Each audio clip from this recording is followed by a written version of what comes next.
ಪಶ್ಚಿಮ ಬಂಗಾಳದಲ್ಲಿ ತಪ್ಪಿದ ಘೋರ ದುರಂತ. ರೈಲ್ವೆ ಹಳಿಗಳ ಮೇಲೆ ಸಜೀವ ಬಾಂಬ್ಗಳು ಪತ್ತೆ, ಬಾಂಬ್ಗಳನ್ನ ನಿಷ್ಕ್ರಿಯಗೊಳಿಸಿ ತೀವ್ರ ತನಿಖೆ.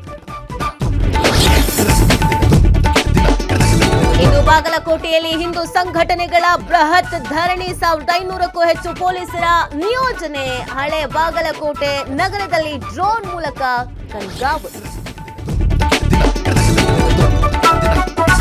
ಶಿವಾಜಿ ಜಯಂತಿ ವೇಳೆ ಕಲ್ಲು ತೂರಾಟ ಪ್ರಕರಣ ಎನ್ಐಎ ಮೂಲಕ ತನಿಖೆ ನಡೆಸುವಂತೆ ಅಮಿತ್ ಶಾಗೆ ಪತ್ರ. ಶೀಘ್ರ ಆದೇಶ ಮಾಡುವಂತೆ ಮಾಜಿ ಸಚಿವ ಶ್ರೀರಾಮುಲು ಮನವಿ.